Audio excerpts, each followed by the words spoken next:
हमसे जुड़े रहने के लिए इस चैनल को सब्सक्राइब करना ना भूलें और साथ में आने वाले इस बेल आइकन को प्रेस करना ना भूलें ताकि आपको हमारे रोचक वीडियो के अपडेट्स मिलें सबसे पहले।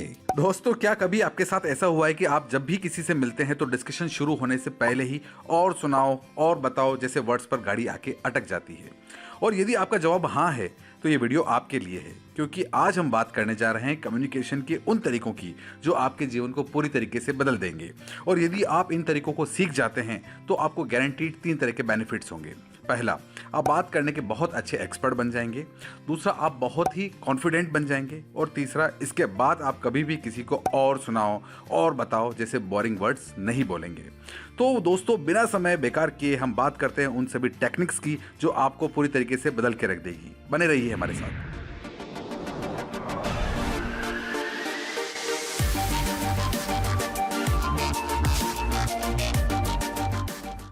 हमारी सबसे पहली टेक्निक है दोस्तों, क्वालिटी। यह सुनने में बहुत साधारण सा लगता है, लेकिन ऐसा है नहीं, क्योंकि एक अच्छा कन्वर्सेशन डिपेंड करता है उसकी क्वालिटी पर।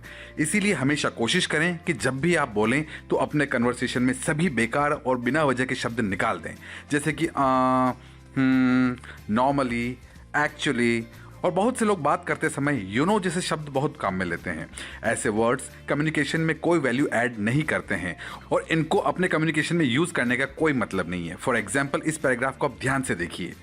वीकेंड्स पर आप क्या करते हैं? वीकेंड्स पर मैं सुबह लेट उठता हूँ और नॉर्मली घूमने के लिए जाता हूँ। घूमना सेहत के लिए बहुत अच्छा होता है ना। देन शाम को एक्चुअली फैमिली के साथ बाहर जाना होता है, तो वीकेंड्स पर हम रियली बहुत इंजॉय करते हैं। अब आप इसको इससे कंपेयर करें। वीकेंड्स पर आप क्या करते हो? वीकेंड्स पर मैं सुबह लेट उठता हूँ और फिर घूमने के लिए जाता हूँ, क्योंकि घूमना सेहत के लिए अच्छा होता है। शाम को फैमिली के साथ बाहर जाता हूँ। वीकेंड्स पर हम रियली बहुत इंजॉय करते हैं। आपने देखा कि सेकंड कन्वर्सेशन काफ़ी शॉर्ट है, लेकिन इन्फॉर्मेशन जो कन्वे की गई है वो बिल्कुल सटीक और पूरी है। बल्कि ये कन्वर्सेशन ज़्यादा सिंसियर और कॉन्फिडेंट लग रहा है। लेकिन अभी भी इस कन्वर्सेशन में एक कमी है, जिसको दूर करने के लिए हम सीखते हैं हमारी technique number 2, that is possess.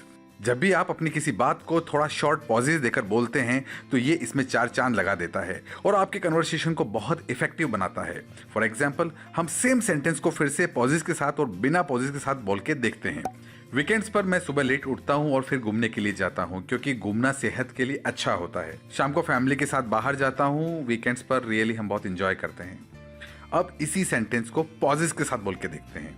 Weekends पर मैं सुबह लेट उठता हूँ और फिर घूमने के लिए जाता हूँ, क्योंकि घूमना सेहत के लिए अच्छा होता है। शाम को फैमिली के साथ बाहर जाता हूँ और वीकेंड्स पर हम रियली बहुत एंजॉय करते हैं। तो देखा आपने, यह है अंतर एक इफेक्टिव और एक ऑर्डिनरी कम्युनिकेशन में। सही समय पर और सही तरीके से लिया गया हर पॉज आपके कम्युनिकेशन को इंप्रेसिव बना देता है। हमारी तीसरी टेक्निक है दोस्तों, स्टेटमेंट्स। एक कॉमन मिस्टेक जो मोस्ट ऑफ लोग करते हैं वो है वे सामने वाले पर्सन से क्वेश्चन पे क्वेश्चन पूछकर उसे डरा देते हैं, जैसे कि उनकी पुलिस इंक्वायरी चल रही हो। ये गलती कभी भी ना करें, क्योंकि अगर आप सिर्फ क्वेश्चंस पूछेंगे और अपने बारे में कुछ भी नहीं बताएंगे तो ये एक डरावना वन साइडेड कम्युनिकेशन हो जाएगा और सामने वाला आपसे जल्द से जल्द पीछा छुड़ाना चाहेगा।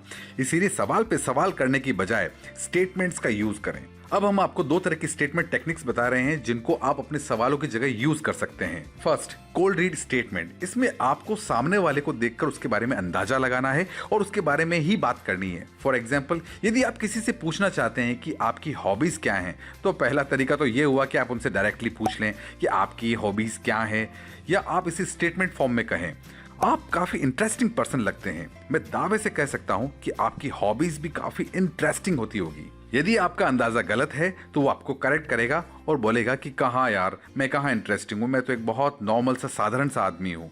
या वो आपको पूछेगा कि आपको क्यों लगता है कि मैं इंटरेस्टिंग पर्सन हूँ।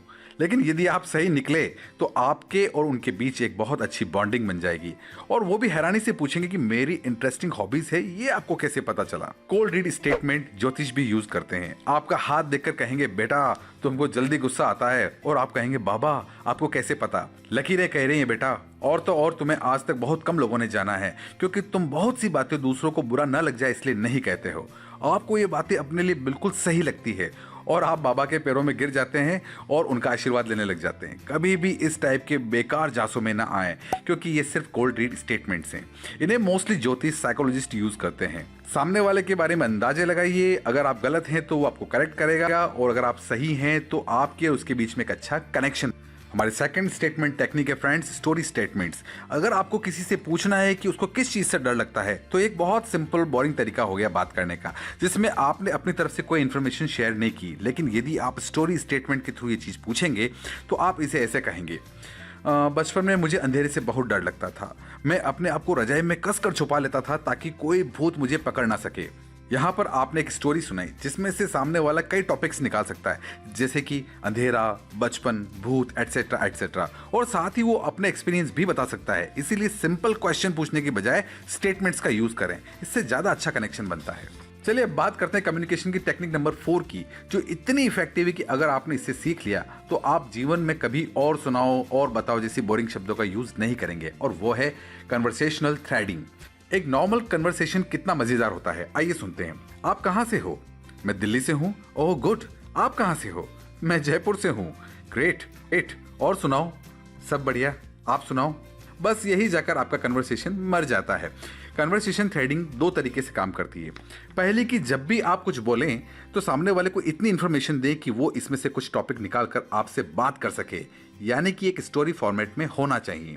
और दूसरी ये कि सामने वाला जो कुछ भी बोल रहा है आप उसमें से टॉपिक निकाल कर कुछ बोलें। जब भी हम बोलते हैं तो हमारे सेंटेंसेस में कई ऐसे टॉपिक होते हैं जिन पर हम ध्यान नहीं देते हैं। अगर इस कन्वर्सेशन में मैं दिल्ली से हूं की जगह यह कहा जाए कि वैसे तो मैं दिल्ली से हूं, लेकिन मुझे छोटे शहर में रहना पसंद है क्योंकि मुझे ज़्यादा भीड़ भाड़ पसंद नहीं है। इस सेंटेंस में कई बातें शुरू की जा सकती है, जैसा कि दिल्ली, छोटा शहर, भीड़ भाड़ वगैरह वगैरह। आप उस पर्सन से दिल्ली ट्रिप के बारे में बात कर सकते हैं, छोटे शहर के अनुभव के बारे में बात कर सकते हैं, भीड़ भाड़ पर अपनी राय रख सकते हैं, या जब भी ट्रैफिक में फंस गए थे तो आप अपना एक्सपीरियंस शेयर कर सकते हैं। दूसरी तरफ अगर सामने वाला सिर्फ इतना कह रहा है कि वो दिल्ली से है तो आप अपनी तरफ से अच्छी इन्फॉर्मेशन दे सकते हैं कि जैसे कि मैं जयपुर से हूँ, जो कि पिंक सिटी के नाम से फेमस है। जयपुर ना सिर्फ साफ सुथरा और एक अच्छा शहर है, बल्कि यहाँ पर हवा महल और आमेर का किला जैसी कई सुंदर जगह भी हैं। इस टाइप के जवाब से सामने वाले का आप में इंटरेस्ट बढ़ता है और वो आपसे और भी अच्छे से बात कर पाता है। एक और एग्जांपल से हम इस चीज को अच्छे से समझ सकते हैं। अगर सामने वाला आपसे ये पूछता है कि आप क्या करते हैं, तो आप ये कह सकते हैं कि मैं कंपनी में चार्टेड अकाउंटेंट हूँ और अपनी फाइनेंशियल एडवाइजर से लोगों को फाइनेंशियल क्राइसिस से बचाने में मदद करता हूँ। इस डिस्कशन में कई सारे टॉपिक्स हैं जिन पर बात की जा सकती है, जैसे कि chartered accountant, financial crisis, financial advisors वगैरह वगैरह। ज्यादातर केसेस में लोग अपने डिस्कशन में ऐसे टॉपिक्स ही नहीं देते हैं जिस पर सामने वाला कुछ रिएक्ट कर सके, जो कि वे बड़ी आसानी से दे सकते हैं। तो अब से जब भी आप किसी से बात करें तो उसके डिस्कशन में से ही टॉपिक्स निकालने की कोशिश करें और उसी टॉपिक पर बात आगे बढ़ाने की कोशिश करें। और अगर सामने वाला टॉपिक नहीं दे रहा है तो आप अपने डिस्कशन में अपनी तरफ से टॉपिक्स देकर उससे बात कर सकते हैं। दोस्तों, ये थी कम्युनिकेशन की इंपॉर्टेंट टेक्निक्स जिनके थ्रू आप अपने कम्युनिकेशन को एक्टिव बना सकते हैं। एक बार फिर से रिकैप के थ्रू मैं आपको समझाता हूं कि हमने कौन कौन सी टेक्निक को यूज किया।